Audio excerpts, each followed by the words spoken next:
lagi bersama saya di sini masih di Kilas Kisah Nyata. Kilas Kisah Nyata yang kali ini akan saya bahas datang dari Amerika. Tepatnya mungkin di beberapa daerah ya, tetapi si pelaku ini dia itu lahir di Washington, Amerika. Dan dia memiliki banyak julukan. Dia memiliki julukan vampir, dia memiliki julukan manusia abu-abu, dia memiliki julukan juga manusia serigala. Sebenarnya kejahatan apa sih yang dilakukan dan siapa sih si pelaku ini? Memangnya sekejam itu ya dia melakukan kasus? Nanti kita bahas ya. Kita langsung lanjut saja ke dalam alur ceritanya. Kita langsung bahas tuntas kisah nyata apa yang terjadi pada pria asal Washington, Amerika ini. Kita lanjut ke alur ceritanya.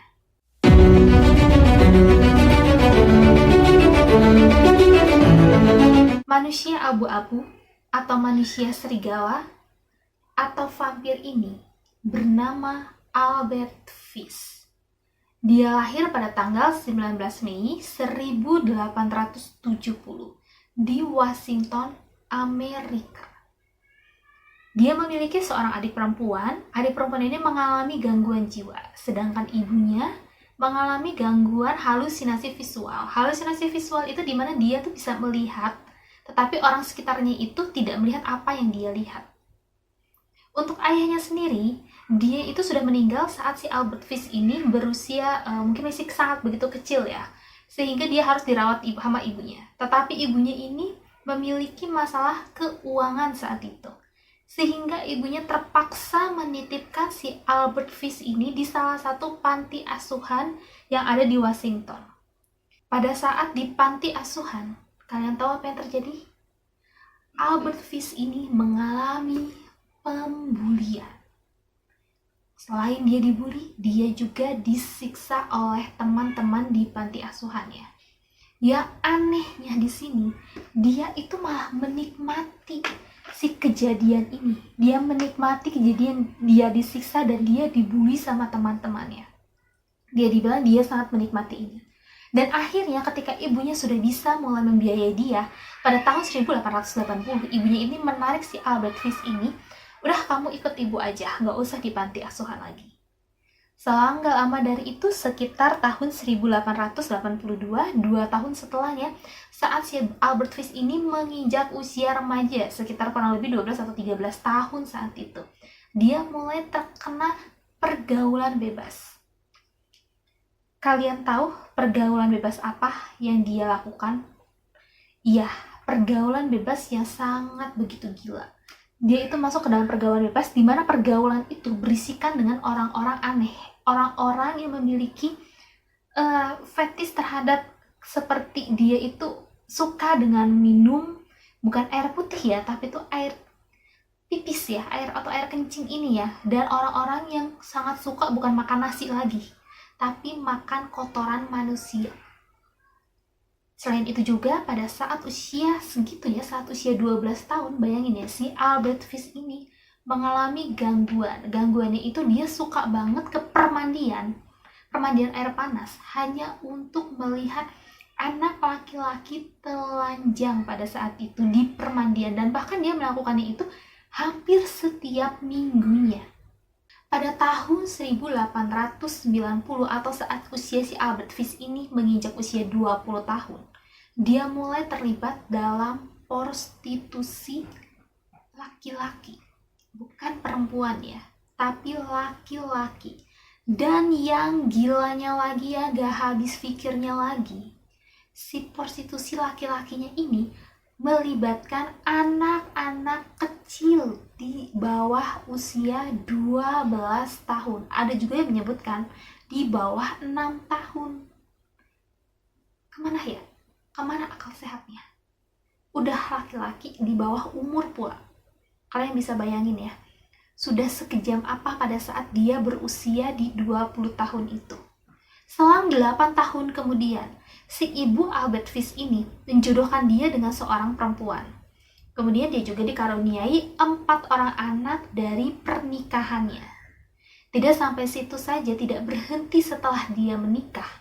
Selama beberapa tahun kemudian, Salah seorang teman dari Albert Fish ini mengajak dia ke dalam suatu namanya museum ya, ada pameran saat itu.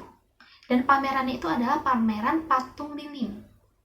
Patung lilinnya tapi aneh. Patung lilinnya itu menggambarkan seorang anak laki-laki di mana dia itu bagian alat kelaminnya ini terpotong. Dan sejak saat itu Albert Fish memiliki halusinasi, memiliki keinginan dalam dirinya dia, sepertinya hal itu wajib aku lakukan. Di tahun 1910, setelah kejadian dia melihat si patung lilin itu, Albert Fish bertemu dengan seorang anak laki-laki, bukan anak laki-laki tapi remaja ya, sekitar 19 tahun. Dia bernama Thomas Baden. Disebutkan juga di situ Thomas Baden itu mengalami gangguan intelektual. Albert Fish ini dia membawa si Thomas Baden ini ke dalam sebuah rumah kosong. Di dalam rumah kosong itu dia melakukan penyiksaan terhadap Thomas ini. Dan tentunya dia melakukan hal yang sama dengan apa yang dia lihat pada saat dia mengunjungi museum. Iya, dia melakukan pemotongan terhadap alat kelamin Thomas. Tetapi pemotongan ini hanya setengah saja. Hanya setengah dari alat kelamin si Thomas.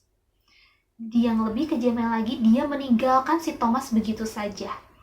Dan dia juga mengasih tips sama Thomas. Hanya sekitar $10.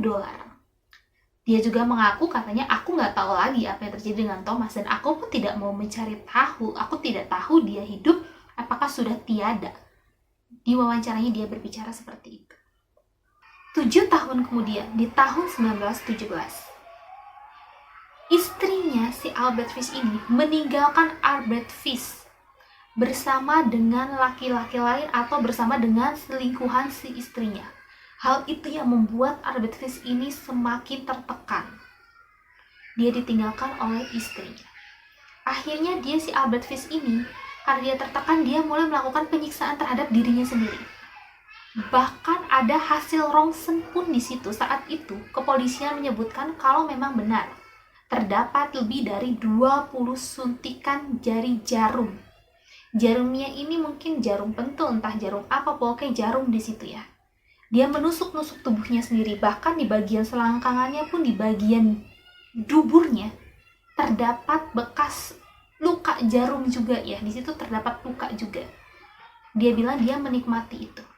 Di tahun 1924, si Albert Fish ini dia bilang, aku mendengar suara Tuhan. Tuhan bilang kalau aku tuh harus melakukan penyiksaan terhadap anak-anak kecil. Akhirnya dia bertemu dengan 2 orang anak yang sedang bermain di bawah pohon. Salah satu anak itu bernama Cyril Quinn. Dia mengajak 2 anak ini ke dalam apartemennya. Di situ dia bilang, kalian belum makan kan? Ayo ke apartemen aku kasih makan sandwich. 2 anak ini pun akhirnya ikut ke dalam apartemen Albert Fish. Tetapi pada saat sampai di apartemen, namanya anak kecil ya, mereka suka ribut. Mereka berantem lah di atas kasurnya si Albert Fish ini. Dan salah satunya itu terguling jatuh. Saat salah satunya terguling jatuh, dia melihat di bawah kasur Albert Fish ini banyak peralatan aneh. Ditemukan gergaji, ditemukan pisau, dan berbagai alat tajam lainnya.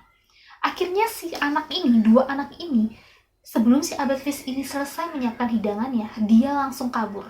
Dan batalah, gugurlah di situ niat dari Albert Fish. Tak selang lama dari kejadian itu, 4 tahun kemudian, 1928, Albert Fish bertemu dengan seorang anak laki-laki bernama Edward Budd. Saat itu Edward Budd berusia 19 tahun. Albert Fish ini datang ke rumah Edward Budd untuk menawarkan pekerjaan kepada Edward Budd.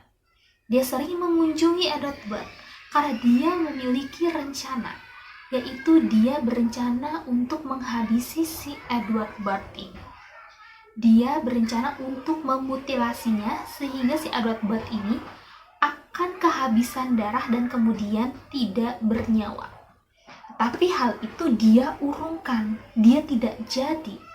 Bukan karena dia tobat, bukan. Tetapi karena dia melihat adik dari si Edward Budd bernama Grace Budd. Saat itu usianya masih cukup kecil ya. Dan tidak lama kemudian setelah melihat si gadis cilik ini, Edward Budd datang ke rumah orang tuanya dan mengatakan bahwa aku mau mengajak si Grace Budd ini ke rumah aku karena di rumah aku itu keponakan aku sedang ulang tahun. Aku mau merayakannya bareng bersama dengan Grace Budd. Tentunya orang tuanya ini tidak menaruh curiga. Akhirnya si Grace Budd ini dia dibawalah ke rumah si Albert Fish ini. Saat di rumah Albert Fish, dia bilang, "Grace, kamu di depan dulu ya. Kamu di depan memetik bunga-bunga ini dulu. Saya mau naik ke atas. Nanti saya akan panggil kamu. Kamu jangan naik ke atas dulu." Akhirnya si Edward ini dia naik untuk mempersiapkan rencananya. Dia tuh melepas semua bajunya. Karena dia bilang, aku nggak mau nanti kena noda darahnya dari si Grace Budd ini. Makanya aku membuka semua baju aku. Kemudian dia memanggil Grace Budd dari lantai atas. "Grace, ayo sini masuk." Grace pun masuk menaiki tangga ke lantai 2. Dan si Edward Fish ini dia bersembunyi di balik lemari pintu kamarnya. Kemudian saat Grace masuk, dia terkaget di situ seketika dia membuka lemari. Dia melihat di situ di situ dia melihat Albert Fish tidak berpakaian. Kemudian dia berteriak dan dia mau berlari menuruni tangga, tetapi dia langsung ditangkap oleh Albert Fish. Albert Fish di situ dengan kejamnya langsung mencopot semua baju dari Grace Budd. Tidak hanya sampai situ saja. Albert Fish melancarkan aksinya. Dia membuka semua baju Grace Budd. Dia menendangnya, dia melakukan penyiksaan, mencakarnya, menggigitnya, dan dia juga mencekek si Grace Budd ini sampai dia akhirnya menghembuskan nafas terakhir. Setelah itu dengan kejamnya, si Albert Fish ini dia melakukan mutilasi dan memotong-motong bagian tubuh si Grace Budd ini sampai menjadi potongan terkecil. Dia juga mulai memakan seluruh bagian tubuh dan bahkan semua tubuhnya ini dia ikut makan. Dia makan selama 9 hari. Dia habiskan semuanya itu selama 9 hari. Dia juga bilang, katanya bagian terlembut dan terenak itu adalah bagian pantat dari si Grace Budd ini. Dia juga membutuhkan waktu yang cukup lama, kurang lebih 9 jam, untuk mengoven si bagian pantatnya si Grace Budd ini. Pantat itu sangat lembut katanya saat dimakan. Aneh ya? Ya, emang itu adalah pikiran orang yang, ya begitulah, kelainan mental ya, aneh. Kemudian orang tua si Grace Budd ini, dia mulai mencari-cari anaknya. Tapi anehnya kenapa ya dia nggak kepikiran, kan anak aku terakhir tuh sama si Edward Fish ya. Kenapa dia nggak nyari aja ya ke tempat si Edward Fish ya. Dia juga melaporkan kejadian ini ke polisi. Sampai pada akhirnya suatu ketika dia mendapatkan surat dari salah seorang teman atau kerabatnya dari si Albert Fish. Di isi surat itu dia menjelaskan bahwa si Albert Fish ini adalah pelakunya. Dia juga menjelaskan kalau pada saat itu si Albert Fish ini sama teman ini pernah berkunjung ke Tiongkok, di mana terjadi kelaparan yang sangat parah pada saat itu. Dan akhirnya si Albert Fish ini, dia memutuskan untuk mengambil atau membeli anak-anak pada usia mungkin sekitar 11 atau 6 tahun ya. Karena di sana itu pada saat kelaparan banyak banget para pedagang yang menjual anak-anak di bawah umur, dan bahkan ada katanya banyak yang menjual daging anak-anak kecil. Setelah si Albert Fish ini selesai membeli 2 orang anak yang berusia 11 dan 6 tahun, dibawa ke rumahnya. Pada saat dibawa ke rumahnya, dia memutuskan untuk melakukan penyiksaan terhadap kedua anak tersebut. Dengan motif dagingnya pasti akan lebih enak ketika sudah dilakukan penyiksaan. Dan Albert Fish ini mengambil anak yang pertama berusia 11 tahun. Katanya, anak yang berusia 11 tahun ini memiliki bokong yang cukup besar, sehingga rasanya pun lebih enak. Tidak selang lama dari itu, kita kembali lagi pada kasusnya Grace Webb.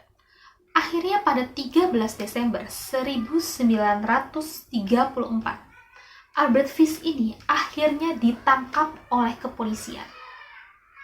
Dengan tuduhan kasus, dia melakukan penculikan terhadap Grace Budd dan pembunuhan terhadap Grace Budd.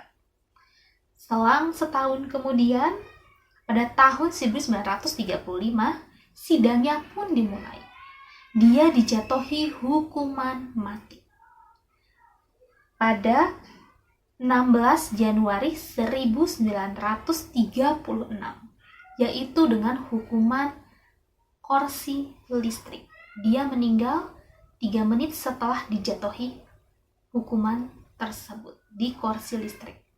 Nah, itu dia cerita hari ini, cerita tentang manusia abu-abu, manusia serigala, atau si Albert Fish ini seorang pembunuh yang memiliki motif aneh dan perilaku yang aneh, dan ini tidak patut untuk kita tiru dan jangan kita tiru ya. Ini hanya sekedar cerita atau kisah nyata yang sudah terjadi di muka bumi ini untuk dijadikan pelajaran untuk kita semua.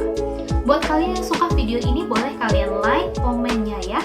Dan jangan lupa juga untuk subscribe channel ini agar aku makin semangat untuk mengupload setiap video